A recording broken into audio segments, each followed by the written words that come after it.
आसेबी घर।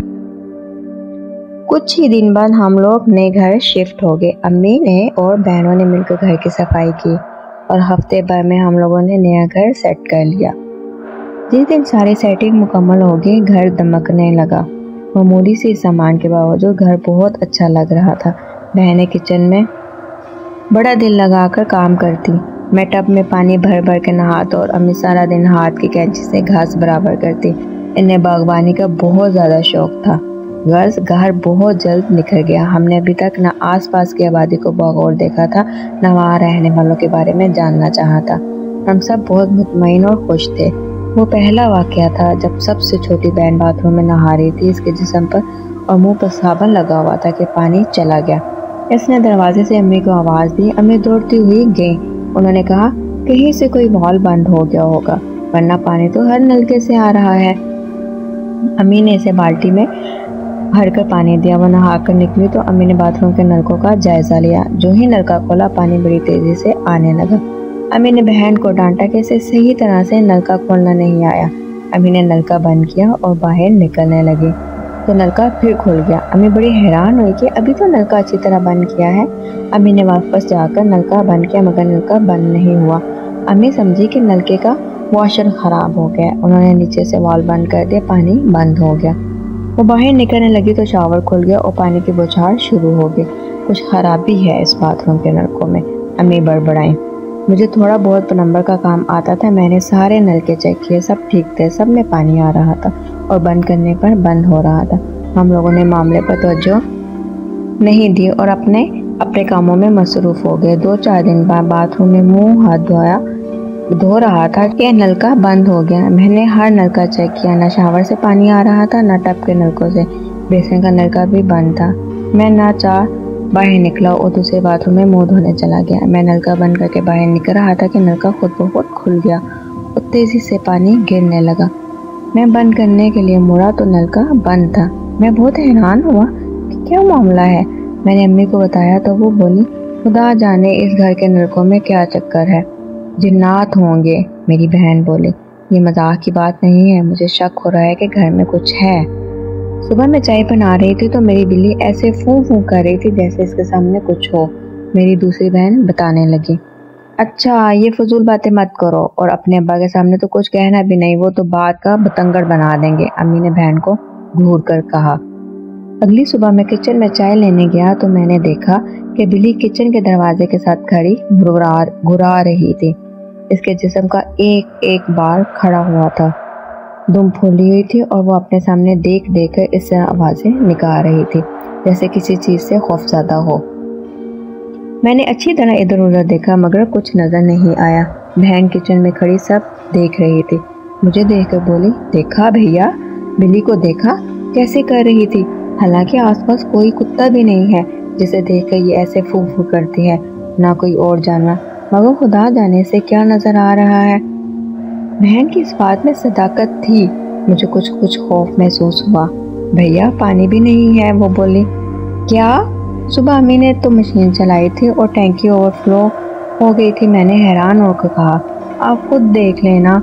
इसने नलका खोल कर दिखाया, वाकई पानी बंद था। फिर सारे घर के नलके चेक किए, कहीं भी पानी नहीं था। मैंने टैंकी को चेक किया, वो ऐसे खाली थी जैसे इसमें कभी पानी था ही नहीं। मैं उलझन का शिकार हो गया। जाकर मोटर चलाई तो मोटर से एक आवाज़ आई, धुआं निकला और मोटर बंद हो गई। लो, एक और मुसीबत आ गई। कॉलेज को देर जो हो रही थी, मैंने झलाकर टैंक खोला, फिर मगर इसमें पत्थर भरे हुए थे। पहले तो आंखों पर यकीन नहीं आया।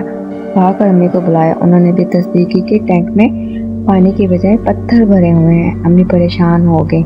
मैं बराबर वाले प्लॉट से पानी भर कर लाया हूँ। सबने मुंह हाथ धोया और रोज़मर्रा के कामों में मसरूफ़ हो गए। दोपहर को घर आया तो अभी तक सब यही बातें कर रहे थे। मैंने बेख्याली में हाथ धोने को नलका खोला तो पानी आ रहा था। मैं हैरान होकर चलाया, अम्मी पानी आ रहा है। हाँ, टैंकी में तो पानी सुबह भरा था मैंने, अम्मी बोली, मगर वो तो खाली थी, मैंने खुद देखा था। मैंने बताया, तुम्हें गलत फहमी हो गई होगी। अम्मी ने कहा, अगर मुझे गलत फहमी हुई है तो टैंक में पत्थर भरे होने का क्या मतलब था? मैंने कहा और टैंक का ढक्कन उठाया। میرے منہ سے چیخ نکلتے نکلتے رہ گئی۔ اس میں پانی بھرا ہوا تھا۔ یہ کیا معمہ ہے؟ امی پریشان ہو گئے۔ ہمارے ایک ماموں تھے رشتے کے، وہ اب نارمل تھے، بہت کم بات کرتے تھے، کھانے کو دے دیا تو کھا لیا، نہیں تو نہیں کھایا، کسی نے منہ دھلا دیا تو دھو لیا، ورنہ ہفتوں یوں ہی گھومتے رہتے۔ وہ ہماری بڑی مامی کے پاس رہتے تھے۔ بڑی مامی سعودی عرب جانے لگی تو انہیں ہمارے پاس چھوڑ گئی۔ انہیں آئے ہوئے 1-2 روز ہی ہوئے تھے کہ کمرے سے ان کے چیخنے کی آوازیں آنے لگے۔ اس وقت صبح کے 4 بج رہے تھے۔ وہ باتھ روم کے دروازے میں کھڑے تھے، جس طرح بلی کسی چیز کو دیکھ کر خوفزدہ ہو جاتی تھی اور اس کا رواں رواں کھڑا ہو جاتا تھا۔ اسی طرح ماموں کے سر کے بال کھڑے ہوئے تھے، ان کا رنگ بالکل سفید ہو رہا تھا اور ہاتھ اٹھا اٹھا کے کہہ رہے تھے یہ ہمیں اندر نہیں آنے دے رہا۔ میں آگے بڑھا، امی ابا بہنیں سب جمع ہو گئے۔ کون؟ ماموں کون آگے نہیں بڑھنے دے رہا؟ میں نے ہمت کر کے آگے ہو کر پوچھا۔ مجھے باتھ روم میں کچھ نظر نہیں آیا، یہ اس کے دانت باہر ہیں اور سر پر سینگ ہے۔ انہوں نے اندھیرے باتھ روم میں اشارہ کیا۔ امی نے اتنی دیر میں آیتوں کا ورد شروع کر دیا۔ پتہ نہیں ماموں کو کیا نظر آ رہا تھا، پھر وہ اچانک نارمل ہو گئے۔ گیا وہ ذرا زرد ہو کر بولے۔ 3-4 دن سکون سے گزرے۔ میں لان میں بیٹھا تھا، عصر کا وقت تھا کہ اچانک میرے سامنے ایک سانپ کا پھن لہرایا۔ میں خوفزدہ ہو کر اٹھنے لگا کہ گھاس میں سے سانپ نکل آیا، مگر سانپ سے زیادہ خوفناک بات یہ تھی کہ سانپ کسی اندیکھے ہاتھ میں تھا اور کوئی اس رسی کی طرح میرے چاروں طرف گھما رہا تھا۔ میں حلق سے کوئی آواز بھی نہیں نکال سکا اور بیٹھے بیٹھے پسینے میں نہا گیا۔ اس گھر میں ضرور کوئی بلا ہے، کوئی عصیب ہے، کچھ بھی ہے ضرور۔ ہمیں یہ گھر فوراً چھوڑ دینا چاہیے۔ میں سوچ رہا تھا، ابا نے گھر میں داخل ہوتے مجھے گمسم حالت میں دیکھا تو ادھر ہی چلے آئے۔ ابا پر میری جو ہی نظر پڑی میں خوف سے چلا، ابا سانپ کہاں ہے؟ ابا سمجھے کہ گھاس میں سانپ نظر آ رہا ہے، مگر میں خلا میں دیکھ کر اشارے کر رہا تھا۔ ابا کو وہ سانپ نظر نہیں آ رہا تھا۔ پھر سانپ غائب ہو گیا۔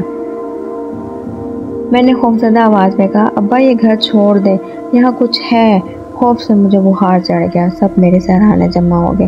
امی پڑھ کے پھونکنے لگی۔ ابا بے یقینی اور یقینی کے انداز میں بڑبڑائے، اور لو خوبصورت مکان، تمہیں اور تمہاری امی کو شوق تھا۔ آج بھی آفس میں ایک آدمی نے بتایا کہ شہر میں ایک گھر موجود ہے، مگر تم لوگ وہاں کیوں جانے لگے؟ میں ابھی تک خوفزدہ تھا، لگتا تھا پھر میرے سامنے کوئی سانپ لہرانے لگے گا۔ میں بولا، نہیں ابا، ہم چلیں گے۔ امی اور بہنیں میرے ماتھے پر بھیگی پٹیاں رکھ رہی تھیں، ان میں سے کوئی بھی کچھ نہ بولا۔ امی تو بالکل خاموش تھی۔ بہت جلد ہم سامان پیک کرنا شروع کر دیا۔ جس دن ہم آخری کمرے کا سامان پیک کر رہے تھے، اس دن گیٹ پر امی کو ایک خاتون ملی، ان کے ساتھ ان کا بیٹا بھی تھا۔ وہ اس گھر کے سامنے رکنا نہیں چاہ رہی تھی، انہیں یہ بھی خبر نہیں تھی کہ ہم لوگ شفٹ کر رہے ہیں۔ وہ امی سے کہہ رہی تھی، بہن سچ پوچھئے تو مجھے اس گھر سے بڑا ڈر لگتا ہے۔ میرا بیٹا مجھے زبردستی لایا، یہ کہتا ہے خواہ اس گھر کو بدنام کیا ہوا ہے، چل کے دیکھیں، 2 ماہ سے لوگ اس میں موجود ہیں، کسی کو کچھ نہیں ہوا۔ کیوں، اس گھر کے بارے میں کیا مشہور ہے؟ میں نے پوچھا۔ بیٹا اس گھر میں کوئی 1 ہفتے سے زیادہ نہیں ٹکا، حد تو یہ ہے کہ مالک مکان بھی نہیں رہ سکے، وہ شہر میں دوسرے گھر میں رہتے ہیں، بار بار لوگوں کو دھوکے سے گھر کرائے پہ دیتے ہیں، مگر یہ گھر آسیب زدہ ہے۔ اس کے ساتھ والے پلاٹ پر بھی سایہ ہے، جو لوگ یہ گھر بنوا رہے تھے 2-3 مزدوروں کی ہلاکت کے بعد ادھورا چھوڑ گئے۔ میرا بیٹا کہتا ہے یہ سب کہانیاں ہیں، مجھے زبردستی آپ سے ملانے لے آیا، مگر مجھے تو ابھی بھی ڈر محسوس ہوتا ہے، آپ کو ڈر نہیں لگتا کیا؟ امی ابھی جواب نہیں دے پائی تھی کہ چھوٹی بہن چیختی ہوئی باہر نکلی، امی سب نلکوں سے خون آ رہا ہے۔ امی اندر بھاگی، میں بھی اندر گیا۔ کچن کے بیسن میں خون بھرا ہوا تھا، جو بھی نلکا کھولتے پانی کے بجائے خون آ رہا تو خوف سے سب کا برا حال تھا۔ ہم لوگوں نے اسی دن اس خوبصورت گھر کو خدا حافظ کہہ دیا۔ بعد میں امی نے بتایا کہ ان کا پھر ارادہ بدل گیا تھا، انہوں نے ابو سے کہا تھا کہ کسی بزرگ سے حصار کھچوا لیتے ہیں، ایسا گھر پھر نہیں ملے گا، مگر شاید ان کے پاس ارادے کی خبر اس گھر میں رہنے والی مخلوق کو ہو گئی تھی، اس لیے سب کو خون نظر آیا اور ہم نے وہ گھر چھوڑ دیا۔ امید ہے کہ آپ کو یہ ویڈیو پسند آئی ہوگی۔ اگر آپ کو یہ ویڈیو پسند آئی ہے تو ویڈیو کو لائک کر دیں اور چینل کو سبسکرائب کر دیں۔ Thanks for watching.